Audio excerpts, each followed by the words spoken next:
अष्टावक्र गीता श्लोक संख्या 8। अहम कर्ता इति अहर्मान् महाकृष्णाय दंशिता नाहं कर्ता इति विश्वासमृतं पीत्वा सुखी भव। सुखी भव। गुरु जी कहते हैं, हे जीवो सुखी हो जाओ। सुखी हम कैसे होंगे? सुखी भव। कहते अहम करता, मैं करता हूँ, जो सारा दिन ये लगाते हैं मैंने ये किया, मैंने वो किया, सारा दिन मैं करते रहते। अहम करता इति, ऐसा जो मान कर तुम क्या करते हो? हाँ, अहंकार, है ना? एक पंखा चलाना हमारे चाहिए को दोनों में से। क्या हो जाता है? अहम मान, एक अपने मिनट, ऊपर एक मिनट। मान। जो आपके ऊपर मान हो जाता है, आपको अहंकार हो जाता है। और आपको किसने, कौन सा अहंकार? बड़ा सुंदर वर्णन। महाकृष्ण, कृष्ण कैसे हैं? काले। महाकृष्ण बहुत ही ज्यादा काला। यानी जैसे कोई तुम्हें दंशिता, यानी डसा हुए हो किससे? महाकाले सर्प के द्वारा तुम डसे हुए हो। तो ना अहम करता, अपने आप को ना करता इति अगर मान कर विश्वास से क्या करते? विश्वास अमृतम पीतवा। अब विश्वास के साथ अमृत का पान करते हो। दो बातें, एक जहर सांप उधर से, फिर क्या करो? अमृत का पान करोगे तो तुम संसार में सुखी होकर विचरोगे। उसमें बड़ा अच्छी बात तो समझा रहे हैं। कहते हैं कि हर समय जो जीव कहता है कि मैं करता हूं, जो अच्छा काम होता है वो तो कहते हैं मैंने किया, गलत हो जाए तो कहते हैं मैंने नहीं किया। हम बड़े चतुर चालाक हैं। अहम करता इति, इति जब तुम ऐसा मान कर अहंकार के उसमें आ जाते हो कि हाय सब कुछ मैं ही करती हूँ, घर में कोई और दूसरा व्यक्ति तो काम करता ही नहीं, सारा बोझ मेरे सिर के ऊपर है। तो कहते हैं आप ऐसा इनकार कर रहे हो जैसे आपको बड़े ही किसी काले सर्प ने डंसा हुआ है। अभिमान ऐसा है जैसे कोई काला सांप तुम्हें डस गया हो, ऐसा अभिमान करते, तुलना करिए। उस अभिमान को, जो इतना जबरदस्त जहर रूपी अभिमान तुम्हारे भीतर भरा पड़ा है, उसको क्या करो? विश्वास से। विश्वास किस पे? अमृत पे। क्योंकि जहर को कौन काट सकता है? अमृत, है ना? जहर अमृत हो, पियोगे तो संसार रूपी अहंकार वाला जो जहर है तुम्हारा नाश हो जाएगा। अब अमृत क्या है? अमृत जब जल नहीं है। अब तुम सोचो कि पानी पी लेंगे अहंकार दूर हो जाएगा, ऐसा थोड़ा है। अमृत पीतवा, अमृत के भीतर बहुत सारा कुछ आ जाता है। अमृत मैंने है कि अमृत वचनों का श्रवण करो, अमृत वचनों का मनन करो, और अमृत वचनों को ही मुख से बोलो। यानी कि अच्छा बोलो, अच्छा मनन करो, अच्छा सुनो।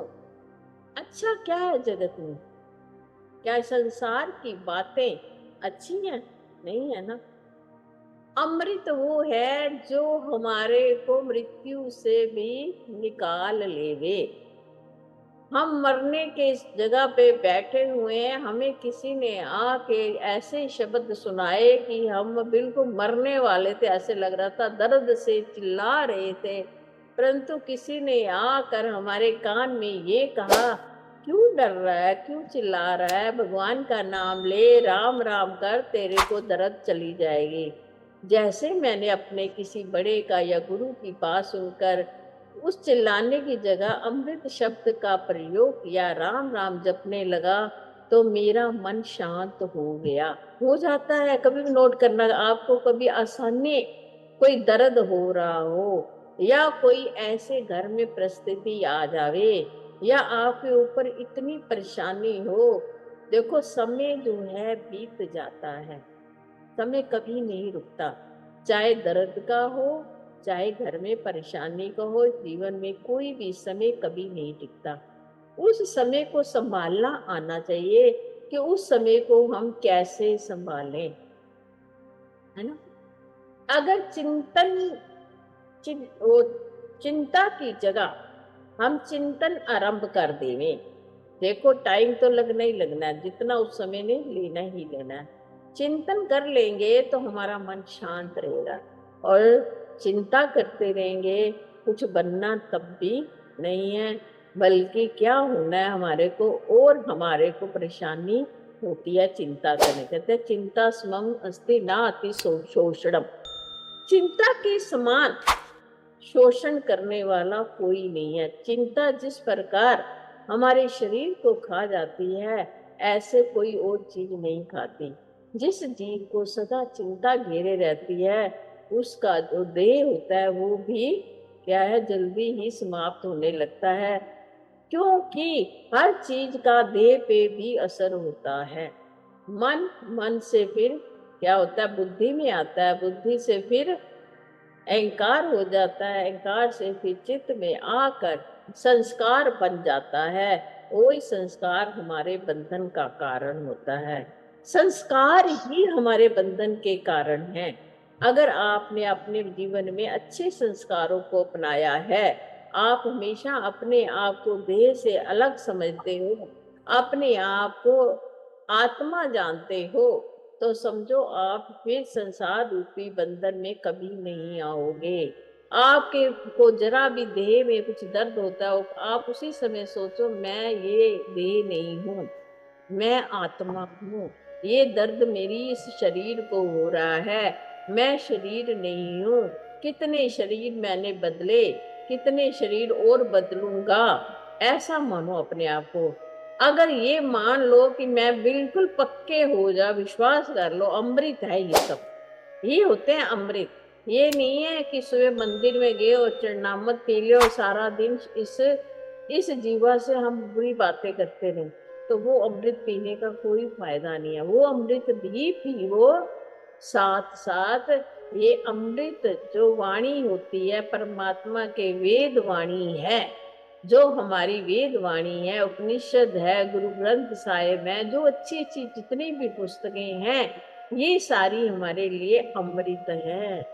इसको अमृत कहते हैं।